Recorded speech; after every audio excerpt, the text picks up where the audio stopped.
এই সামনের বাইকটা সেই লাগতেছে, যে কয়টা ইন্ডিকেটর আছে, এই যে এই পাশে একটা দুইটা, আর এই সামনে একটা, সব কয়টা ইন্ডিকেটরই ভাঙা। দেখেন কোনো রকমে বাইকের কি অবস্থা দেখার জন্য বের হয়েছি। ফার্স্টে খুব ভালোই ছিল, বাইক যখন স্টার্ট করছি কোনো ঝামেলা হয় নাই, বের হয়েছি কোনো ঝামেলা হয় নাই।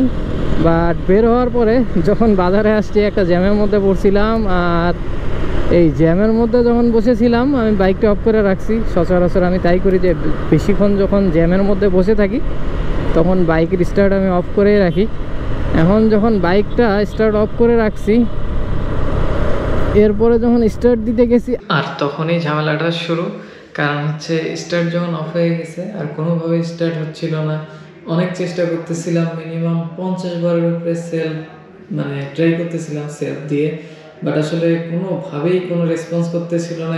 এবং মাঝে মাঝে এমন হচ্ছিল যে ড্যাশবোর্ডে যে লেখাগুলো আছে বা স্পিডোমিটারের যে ইয়েটা ছিল ইন্টারফেস পুরোটা চলে যাচ্ছিল, মানে পুরো ব্যাটারি ডাউন একটা অবস্থা।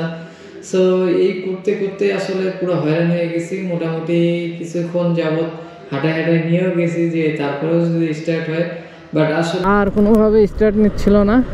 বাইক বারবার বন্ধ হয়ে যাইতেছিল আর মনে হচ্ছিল যে ব্যাটারি আসলে বসে গেছে, কারণ অনেক দিন পরেই বেরোইছি। লাস্ট 6 মাসের মধ্যে আসলে ম্যাক্সিমাম টাইম বাইক বসেই ছিল, মানে বাইক চালানোই হয় নাই একদমই, খুবই কম পরিমাণে বাইক চালানো হয়েছে। আর আজকেও প্রায় 1 মাসের মতো হবে, 1 মাস পরে বাইক বের করছি। সো এই সকল কারণেই আসলে বাইকের ব্যাটারি মেবি বসে গেছে। আর তারপরে এই যে মুজাহিদ আসছে, ওকে ফোন দিছিলাম, ও আশেপাশেই ছিল, যার কারণে ফোন দিয়ে ডাকার পরে যখন ধাক্কা দিল, অনেকক্ষণ ধাক্কা দেওয়ার পরে স্টার্ট করছে। এখন পর্যন্ত ঠিক আছে, জানি না আবার কখন কি সমস্যা হয়। বাইক এখন স্টার্ট অফ করতেও ভয় লাগতেছে। তো বাইকটা আসলে মেকানিকের কাছে খুব দ্রুত নিয়ে যেতে হবে। কারণটা হচ্ছে বাইক আসলে অনেক দিন না চালানোর পরে হয়তো অনেক ঝামেলা হয়ে গেছে। এখন একটু বাইকটা মেকানিকের কাছে গিয়ে তারপরে সব কিছু ঠিকঠাক করে নিতে হবে। কারণ এইভাবে বাইক পরে থাকলে আসলে যে কোনো সময় হয়তো বা নষ্ট হয়ে যেতে পারে। তো এই হচ্ছে অবস্থা। আর সময় বাঁচতেছে এখন 2টা, যদিও বের হয়েছি অনেক আগেই। মাঝখানে একটু কাজকর্ম ছিল আর ক্যান্টনমেন্টের ভিতরে ছিলাম, যার কারণে আসলে ক্যামেরা অফ রাখছিলাম। এখন যাইতেছি হচ্ছে একটু বনানীর দিকে, বনানী হয়ে একটু গুলশানে যাব, এখানে একটু কাজ আছে।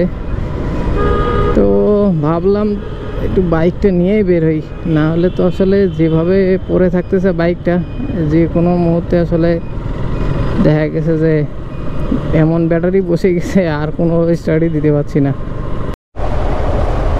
এই সামনের বাইকটা সেই লাগতেছে, যে কয়টা ইন্ডিকেটর আছে, এই যে এই পাশে একটা দুইটা, আর এই সামনে একটা, সব কয়টা ইন্ডিকেটরই ভাঙা। দেখেন কোনো রকমে কি যে দিয়ে পেঁচায় রাখছে। এই যে এখানে টেপ মারছে, তারপরে সুতা দিছে, আরে ভাই কি একটা অবস্থা, পুরা অস্থির। এসে পিছনের লাইটে সব ভাঙা, নাম্বার প্লেট, মানে এদের মতো ড্রাইভারই আসলে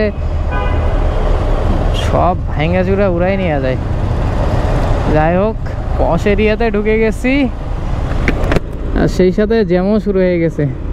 নর্মালি ঢাকা শহরে অনেকদিন বের হই না, এই জ্যামের সাথেও আসলে ওইভাবে অনেকদিন যাবৎ মেলামেশা করা হচ্ছে না।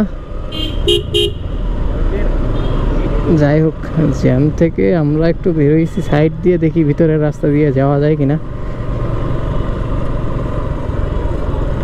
এই জ্যামজট খুবই অস্বস্তিজনক।